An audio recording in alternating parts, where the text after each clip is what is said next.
Good morning and welcome to the Web Ready Blueprint System live broadcast.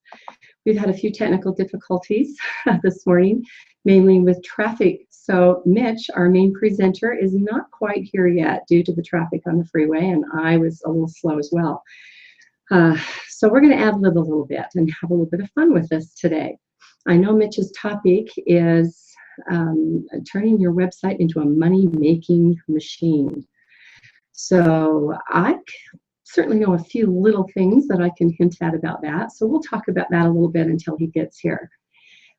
As we've covered in some of our previous presentations, your website is really the hub of all of your online presence. Everything that you're doing with social media, with your blog, with everything else is with the idea that you're going to drive traffic to your website. And once traffic gets to your website, the main thing that you want to think about is what do you want people to do once they're there? And so that's a really crucial question to ask yourself.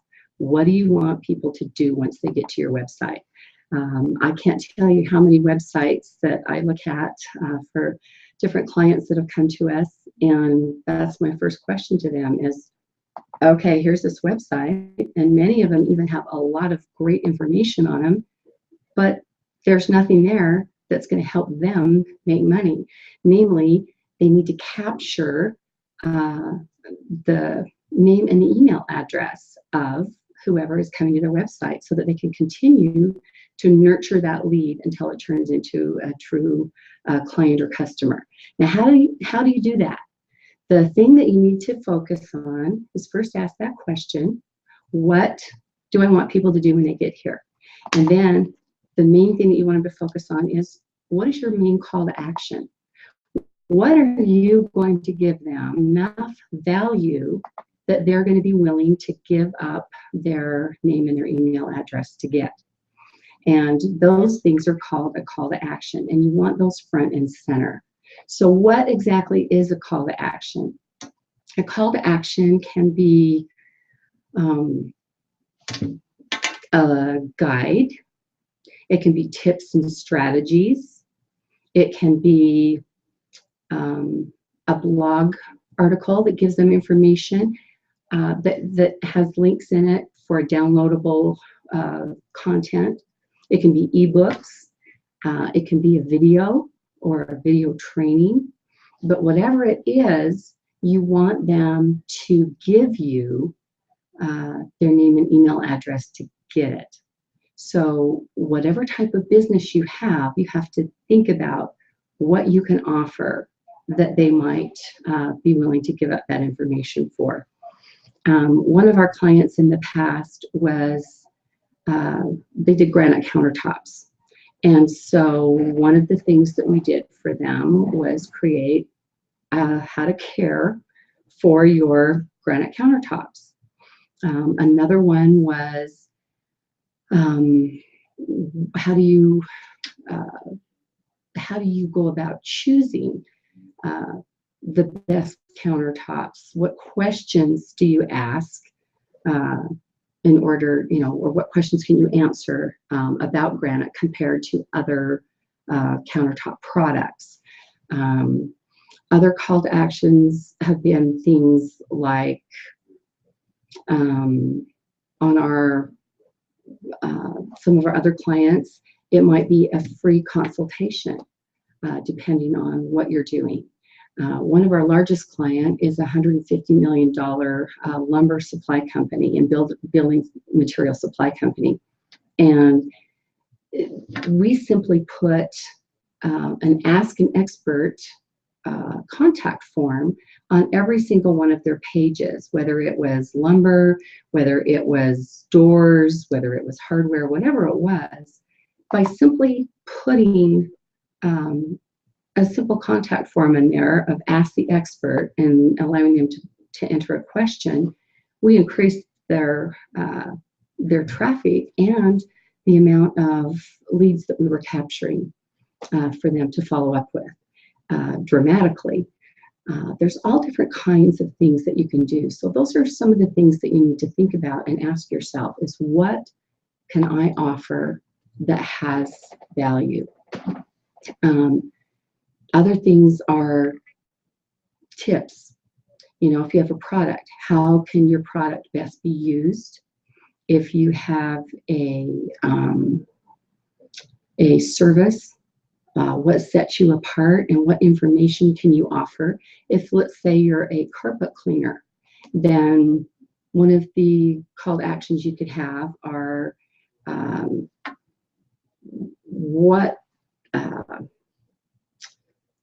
what's a good example? There's tips and strategies about how to clean up spills and stains on your carpet, or you can educate people. I know one carpet cleaner that was a past client talked about, for example, they told a story about a bank that had carpet that kept getting dirty. It would be cleaned by their current cleaning company, and within a couple of weeks, the carpet looked filthy again. And so they finally called this other company, and they went out to clean it, and they actually just used water, because what was happening is that the soap buildup from the other company, they were pumping all this soap into the carpet, but not extracting it and not using hot enough water to get the soap to release.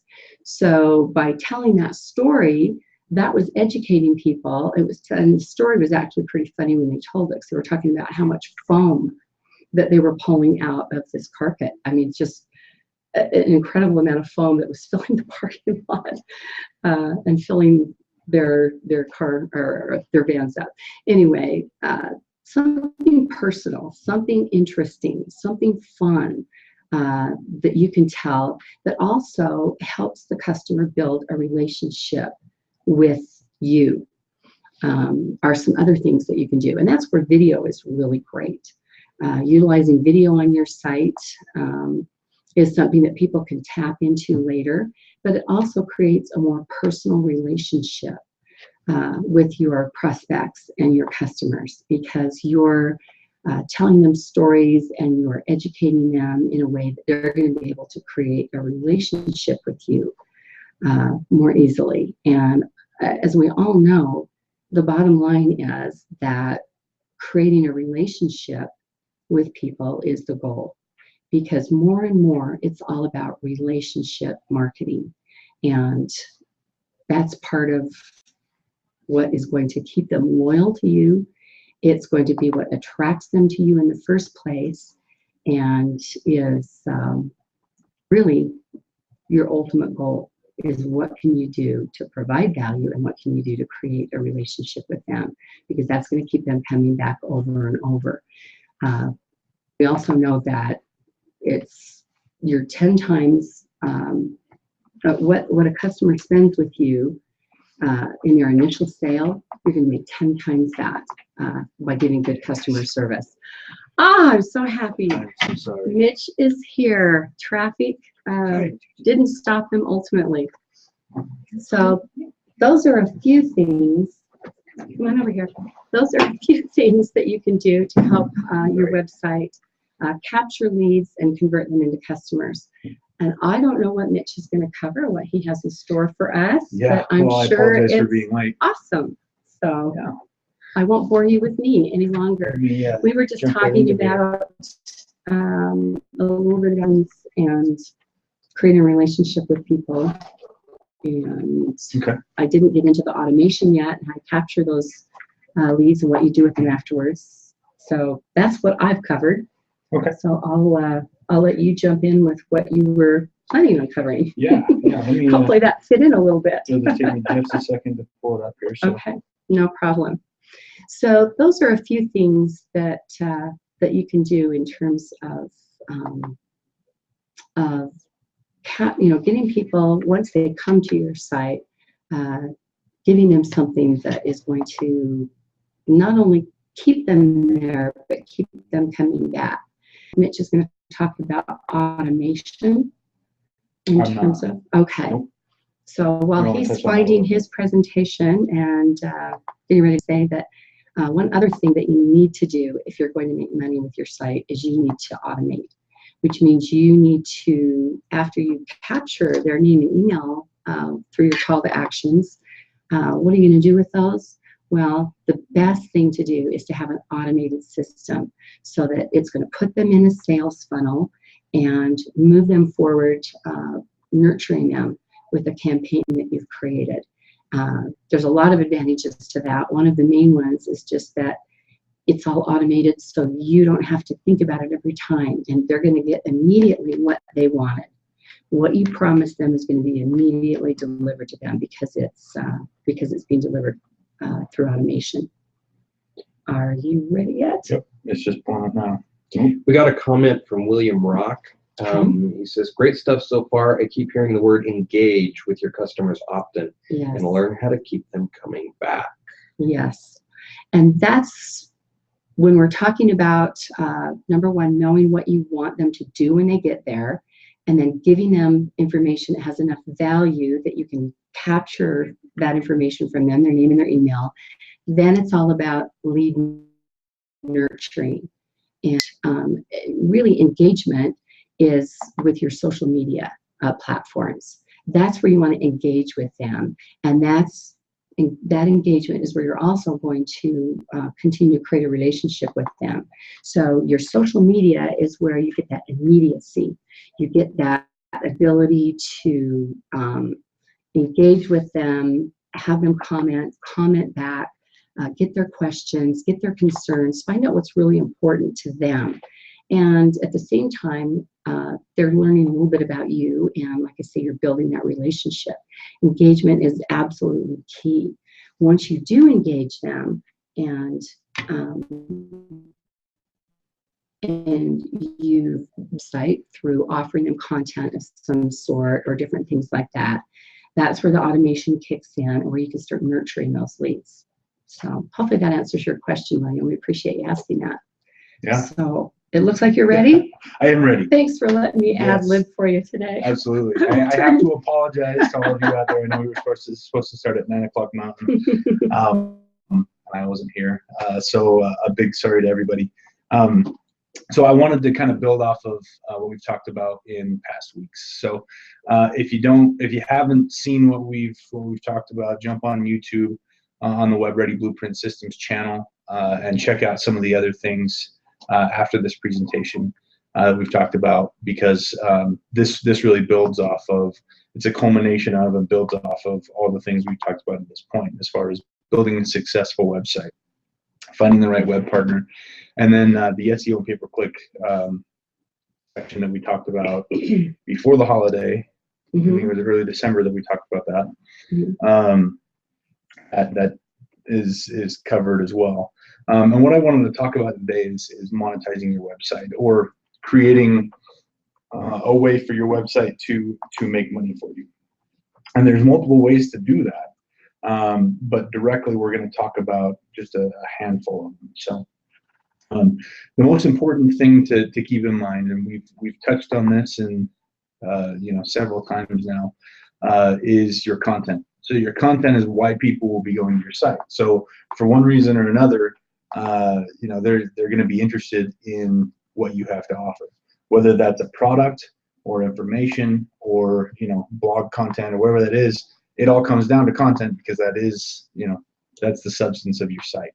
So you've got to make sure that you have a concise message. Leslie talked about call to action. That is so important, and we're gonna hit on that a little bit more. But your content is valuable and relevant.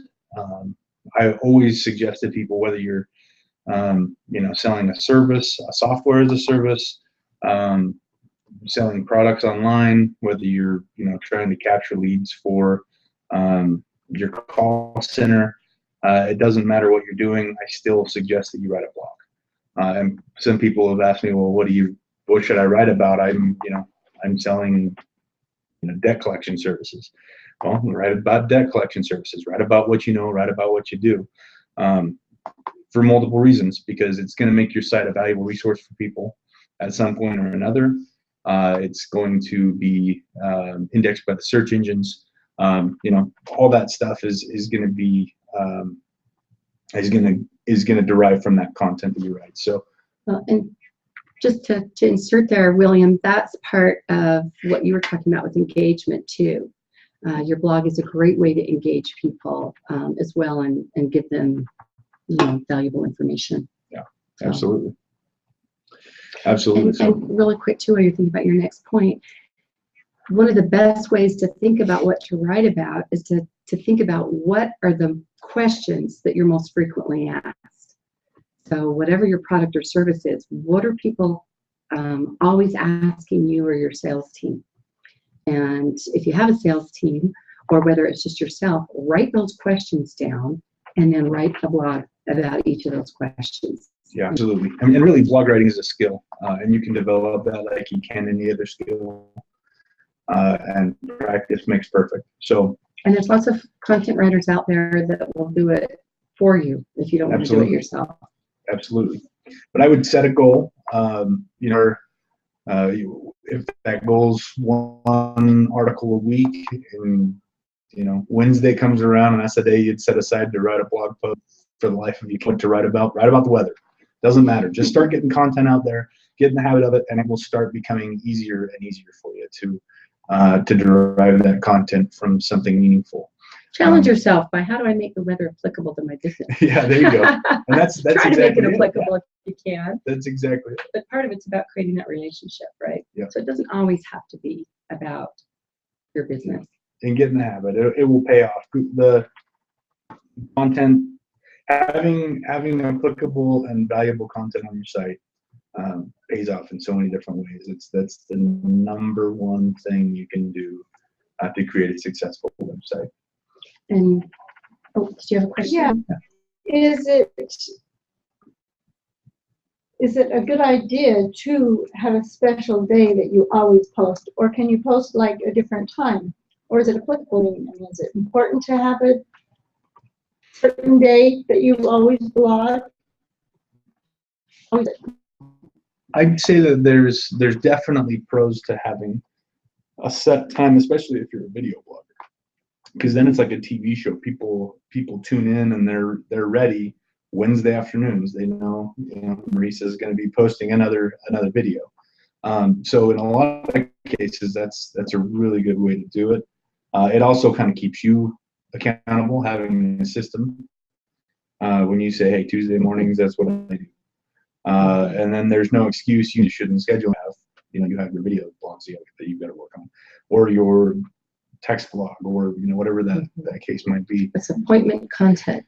Yeah. Or like for you with the essential oils, that's something where you can post a tip, and maybe you call them a different type of tip for each day in terms of posting for your social media, not so much your blogging.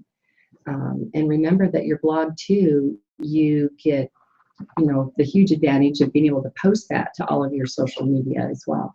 Right. So you get that added advantage of doing one thing, but being able to push it out there on many different platforms. Yeah. We got a comment from an artist here on Google Plus, Tim Longwell, says, currently an artist's website is a good example of a site for relationship and information type websites with options to purchase items. Possibly in the future, sales conversion will be more probable, though currently the majority of art sales is done in person. The online art sales really, really depends on superb quality images in order to be effective at all. The rest of the site needs to be simple, fast, easy navigation. Blog content needs to be relevant to the artist's work. Yeah. Yep, absolutely. I agree with that wholeheartedly. And again, that comes back to that question of you need to know exactly what you want them to do or where you want them to go. So as soon as they come to your site, you've created that path for them.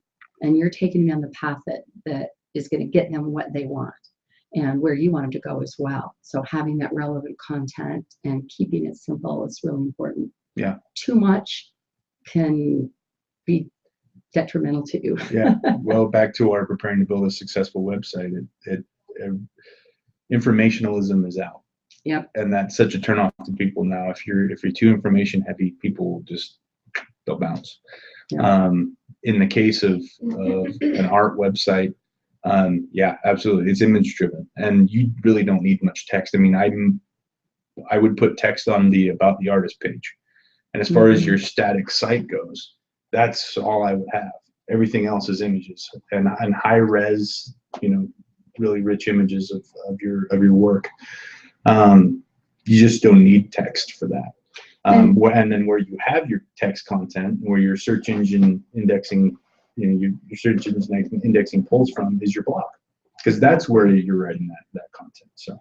And that's something where people love to know what the inspiration is behind a certain creation, whether it's a photograph or whether it's a painting or whether it's a piece of jewelry or a sculpture, whatever it is. People want to know about the people behind the product or the service, or in this case, the piece of art in particular. I love that. So if I can go to an artist's site and on the About page read about the artist, so I know a little bit about their history, but then have them feature one of those pieces of art and then write about the inspiration it created, that's a wonderful thing to do for a blog. Well, that's a great example of content. I mean, you could, if from an artist perspective, you could write about each individual piece as a individual blog posts. Write about the inspiration of them, like you were saying. You could write about techniques. You could write about adventures that you had in going to a certain location in order to create a painting, people that you meet along the way. I mean, there's so many avenues to create content that you just start building this, this arsenal of content that's used in so many different ways. And we're going to talk about a lot of the ways that you'll be able to use that, both naturally and organically, and in a more salesy way, if you will. So we're going to jump into today's show was brought to you by Rockstar. That's right.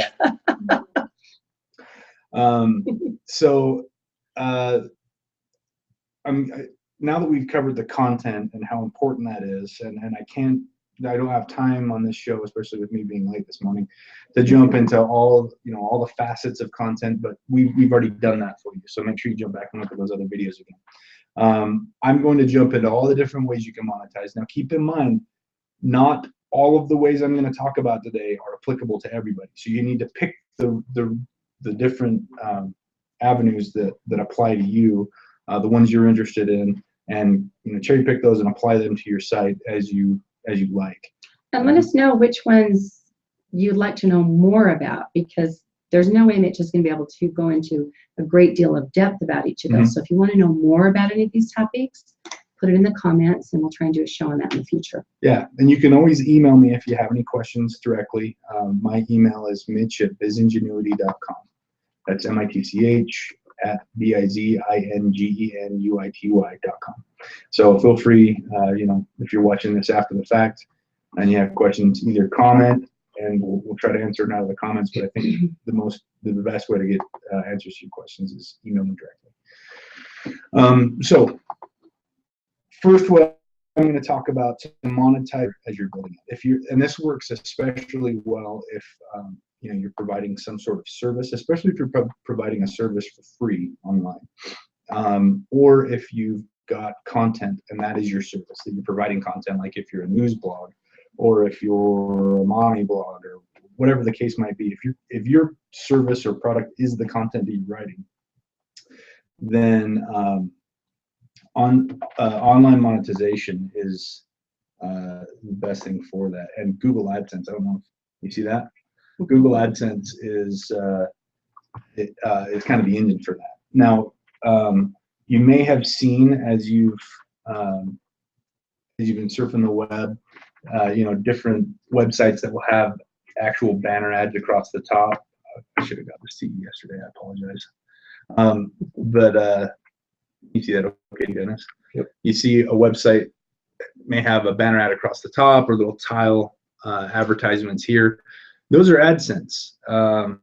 And what you can do from a website owner side is you can actually code those in, and it's not very hard if you're using WordPress. It's just a little plugin, and you just have a little short code that you drop in, and you just drop in a little frame there. And Google will actually choose, based on your users, what things they're advertising to. Now you have a little bit of control over that as the website owner. You can say, hey, I really don't want to, have any religious advertisements, or I really, let's make sure we keep it appropriate to a certain segment of the market or whatever. You can kind of set those filters as the website owner, and then Google does the rest for you in pumping through their customers that are paying through their pay-per-click service, and they create these advertisements for you. Now the cool thing about that is every time one of those advertisements gets clicked on, you get a commission.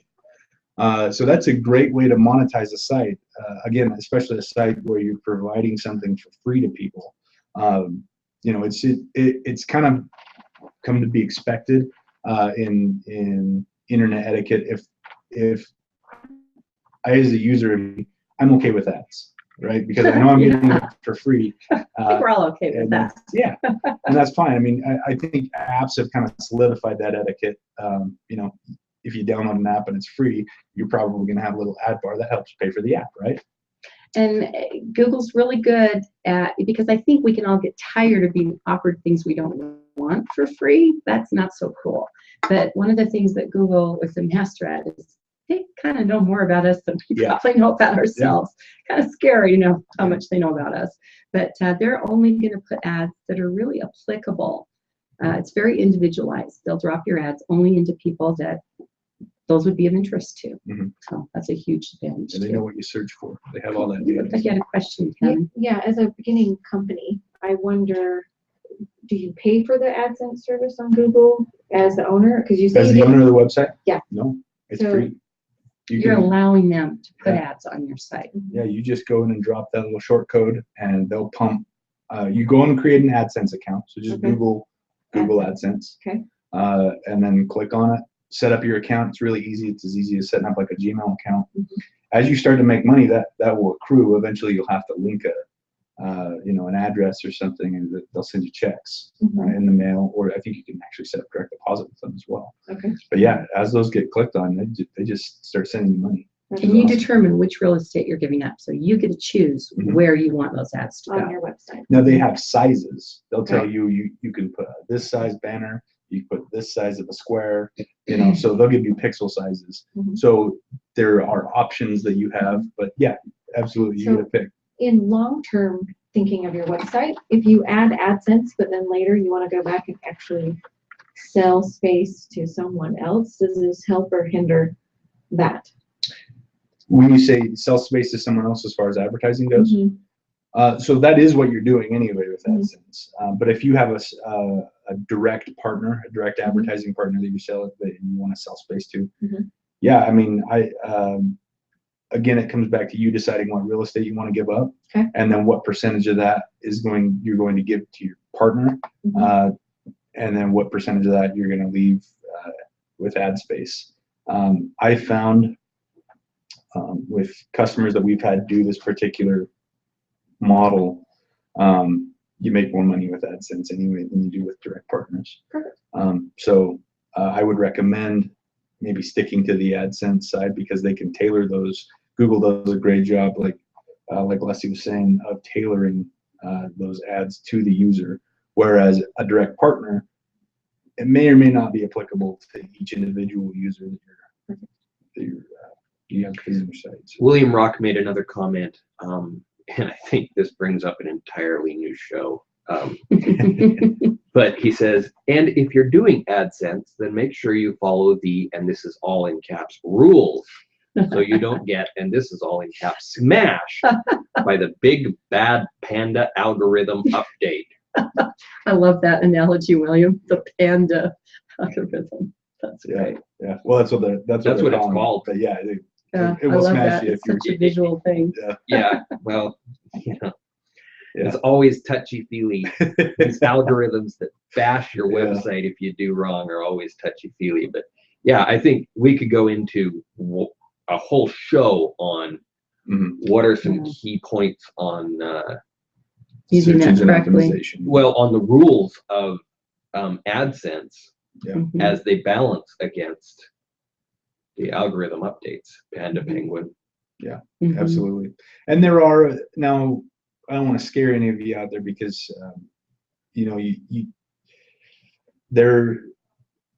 those rules are set up for people who actively try to game the system. If you're a novice in the, internet advertising realm, you're probably not going to be even thinking about the things that would get you red flagged.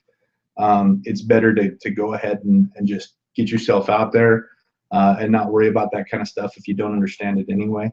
But with that said, the best course of action is to find a professional and get professional help if you can afford it. You know anyone? I do. Mitch at bizingenuity.com. The email's already in the comment thread. Yeah, cool. I appreciate it. So yeah, get professional help. There's services out there. My company offers those services that can help you and make sure that you're not crossing any of those lines. But don't let any of that stuff cause you not to monetize your site, because there's money to be made. And if AdSense is only one of the ways. The other way that I wanted to touch on real quick, and Leslie already covered it today, and for the sake of time, where are we at? Yeah, for the sake of time, I'll just touch on it lightly. Call to action is huge. So you want to make sure that you have a strong call to action. I think we're going to eventually have an entire We will. course on call to action, so stay tuned for that. We'll go into We'll have great examples detail. and- Yeah. But you want to make sure that you have a strong call to action, because whether you're and it's to make an effective call to action, you need to understand what a conversion is for you. Does conversion for you mean that you are selling a product to someone? Does conversion mean that you're getting their email address and phone number so you can reach out to them later? Does conversion for you mean that you're signing them up for an email newsletter? Or does it mean that they're clicking on one of the ads so that you get paid for the content that you're providing for free? So you need to decide what that call to action is, and then build around that call to action. We'll teach you how to do that in future workshops. But every website converts in one way or another, because you want them to do something. That's why you build a website. You either want them to read your content, so think about that. Because a lot of times people don't actually take the time to consciously think, oh, this is what I want people to do, so I need to create all these steps to lead them along and set them on the right path here. There are the best call to action that I've seen, right when you load the page, there's either a button or a few fields that they want you to fill out, and there's an arrow pointing at those fields that says fill this out. How much more simple can you get? We talked about the last show we did, we talked about Google. Mhm. Now that's the most minimalist call to action you can have. You go to google.com, it's this huge monster of a company, and all they have on their homepage is their logo and a text field. And we all know what to do with the text field. We type something into there and we hit the search button. And it's that simple. That's a great call to action. Minimalism is probably the best call to action. There's nothing else you can do on that site. So you can't get lost. So think about all these things as you're creating your call to action. But Let's right back to what we started with. Yep. That's the first thing you need to do, is what do you want someone to do when they come to your site? Absolutely. And that leads to monetization. At the end of the day, you have a goal of somehow converting your visitors into dollars. And that's kind of the purpose behind building a business and building a website around your business. That is an important step in monetization. We've got a comment going on between William Rock and Tim Longwell here. It pertains to stuff we were talking about earlier, but it's developed into something really interesting. So I want to read through this really quick. Okay. William says, Tim Longwell, an idea. On the painting, do a video talking about your inspiration and then tell a story on the product page. Strengthen that page, quality, score, and relevancy. And so then Tim writes back, exactly, William Rock. Those are a few of the key things people want to know about art. And video blogs from the artists seem to be almost expected. which I find nice since I tend to lose my thoughts typing due to not typing fast enough. And I think a lot of artists are probably in that realm, you know, they're graphic people. And so you can sit down and you can do a video. It can be as simple as what we're doing here. Just turn on your computer and do a private hangout and you've recorded a video. Show the piece, explain the history, explain. Especially for art, people love video. Yeah, and then transcribe it. And now you've got your blog content for search. Post that below the video and the pictures to the image, and voila. And artists have a great opportunity to do how-tos as well. Yeah. How did I make it look like this? You know, what's the little tip that you can give someone? So how-tos are ginormous, right? Yeah. Love that word. Word of the day, ginormous. Love it. Yeah, that's huge. If you can create content out of content, you know, creating how-tos on certain things and then transcribing it, turning it into your blog post and taking paragraphs of that, making it your Facebook and Google Plus posts, and then taking a sentence out of that paragraph and making it your Twitter post. Recycling content is a great way to get, you know, all the facets covered as far as your social media and your blog and everything. So yeah, recycle that content. That's huge. And we talked a lot about that in one of the previous. Yeah, I think it was the last one. So okay, so moving on to the next way to monetize your site. This is one that people overlook quite often because they don't think that that it's applicable to them, and I think it's probably the most applicable, and that is e-commerce. Now, for some people, it's obvious. If you own a retail store, if you're selling shoes, obviously you can put together a website that has a shopping cart. You can sell your shoes online. You know, people put in their credit card and pick the shoes they want, and you ship them to them. That's logical, but I want you to think outside the box. If you've got a company and your first reaction is, oh, e-commerce doesn't apply to me, think harder. If you can get creative with it, that is a great way to monetize your website and to bring in extra cash from your online visitors. Let's talk about restaurants, for example. You may not think of a restaurant as an e-commerce business. Well, it can be. We can easily create a shopping cart item or convert a shopping cart into something that allows you to pick items off of a menu, add certain features to that items, i.e. onions, no onions, olives, no olives, pickles, no pickles, and then check out right on the right on the site, put their credit card information in. You've got the money before you even have to start making the food. You get the order right away in your restaurant. You start putting it together. They get an email that says, "Hey, come pick it up in 30 minutes." Or if you've got delivery, you can work that out. But pizza companies were the first ones to jump on that. Yeah, and it's something that's get creative with it. I mean, and you can like Mitch says, think outside the box. If you're a restaurant, okay, we're not all pizza companies, and it doesn't necessarily always have to be about a to-go order or gift certificates. It could be doing a gift basket with some of the items that you carry. If you carry breads and different things like that. Yeah. So there's lots of things that you can do. Get creative with that. I do love the to-go order model though, because people get call-in orders, and how many times, your restaurateurs out there will appreciate this. How many times you get a call-in order and then you make the food and they don't come pick it up, and then you've got however many dollars worth of food that you put into this meal that you can't do anything with because you didn't collect up front. With e-commerce, you can collect up front. It's paid for. If they don't come get it, it's their fault.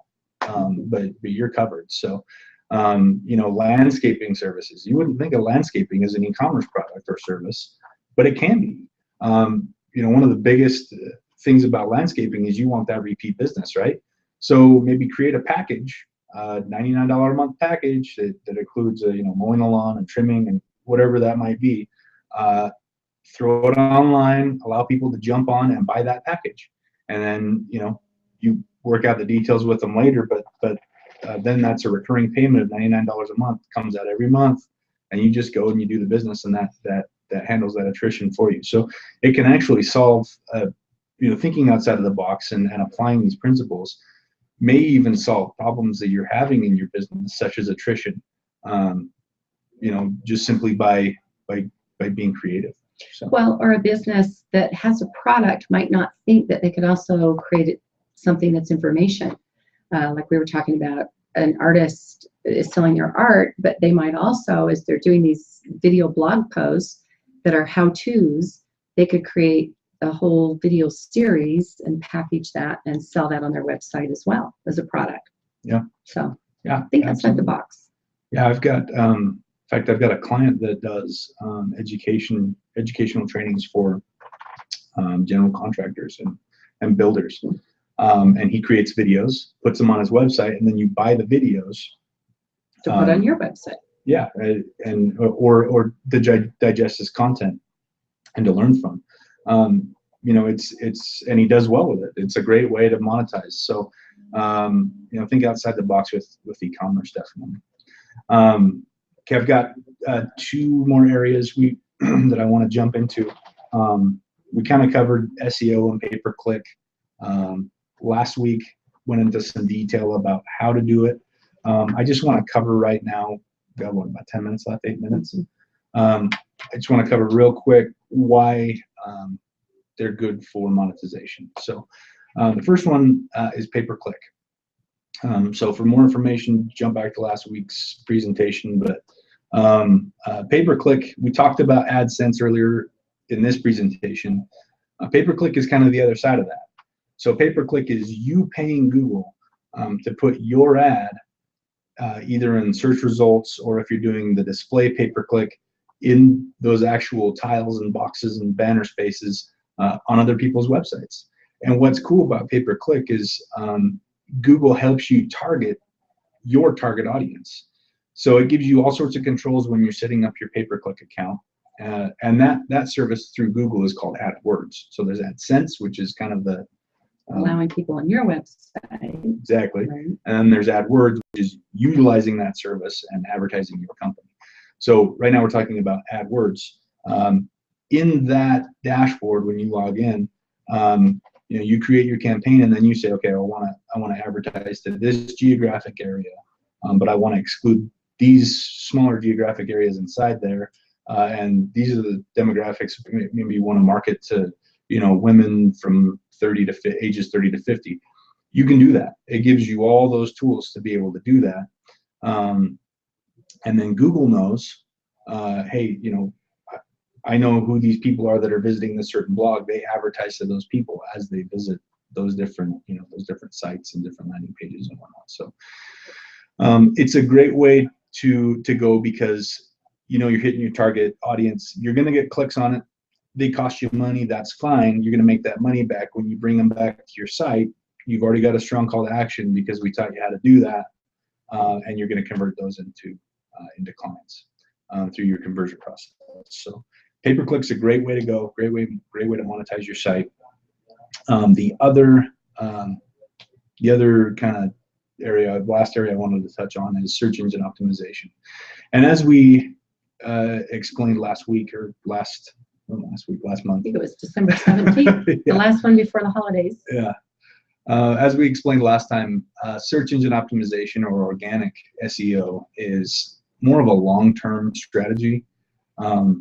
It's definitely not a quick fix, but it's so important because that's where people are looking, right? I mean, if they're typing in a certain keyword, let's say shoes, you know, you have to be on that list. You have to be on that organic list. Otherwise, you're going to be losing out on a lot of traffic. So, and you know, one thing on that too to maybe mention is it's great to go to Google or other search engines, but Google's the best, right? Enter a question that you think, you know, are one of those frequently asked questions. Put it in there and see what comes up. And you're going to see who your competition is, but you might also find content that you can curate, which helps with organic. So you can find an article that somebody else has written about that, and then you can write your own blog article commenting on that with a link to that. And that works in a number of ways organically, right? Yep, absolutely. So yeah, organic SEO is huge. Again, it's not a quick fix. In fact, I'm doing a presentation a little later today called how to turn your website into a money-making monster in 30 days. This is not one of the things that we'll do in 30 days. The other ones, yes, Those will do it in 30 days. This will not. This is a long-term strategy, but so important, probably the most important on the list. So definitely allocate some resources to your search engine optimization. I can say again, the number one thing in organic search engine optimization is content, and good content and relevant content. So back to the very beginning, the most important thing in monetizing your site is content. Now, again, I'm going to stress that content doesn't always mean text. It can be pictures, video. Text is important, but you know, anything to keep it going. Oh, if you got an e-commerce site, products. I mean, all those things apply to, you know, to the broad term of content. Just make sure that your content is fresh, relevant, and continuous. Mhm. You know, feed it at least on a weekly basis. So that's what I've got. Perfect. Okay, well, hopefully those things have given you a little bit of insight on how to monetize. There's lots of other things that we can talk about, and we could go into a lot more detail about each of these. So again, let us know. You can email Mitch questions. You can also email me, Leslie, Leslie, at WRBPS for WebReadyBlueprintSystem.com. Oh, I almost forgot.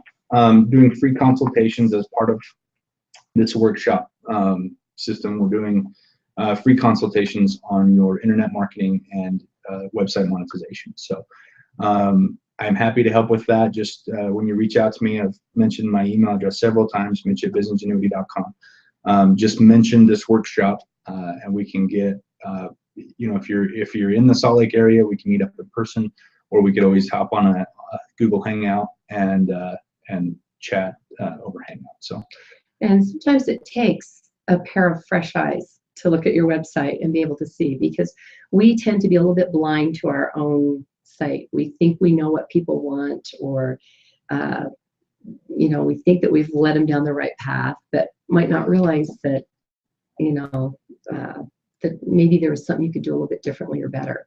So those free consultations are really worthwhile in terms of getting some fresh insight on your site. So we welcome you to do that and encourage you to stay tuned. We'll be back at the same time, well, earlier, on time next week. on time.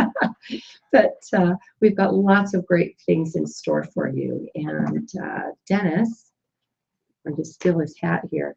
You recognize Dennis from his other broadcast. He is going to be doing a great broadcast next week with Stephanie Sims. Stephanie Sims. That is really awesome. So tell him just a real quick. So what we're going to cover next week is we are going to look at how you can use Stephanie's skill set and knowledge base to figure out how on earth you're going to pay for all these fantastic services. She's going to basically help us find the money to get the SEO, get the PPC, get the AdSense is a source of money, get the AdWords going, pay someone to blog for you, pay someone to produce HOAs, whatever it is that has intrigued you to get traffic to your site and turnover conversion. Those things can cost money, and Stephanie is going to discuss with us how you can find that money. Find that money. It's like picking flowers, right? That's how it is for Stephanie anyway. Exactly. So she's going to share some of those things with us, which I think will have huge value for all of us, because there are so many things that we can do if only we had more money. So I think that'll have huge value. So hopefully you'll tune in next week, Tuesday mornings at 9:02 a.m. So we'll hope to see you next week. Thanks for joining us. Thanks.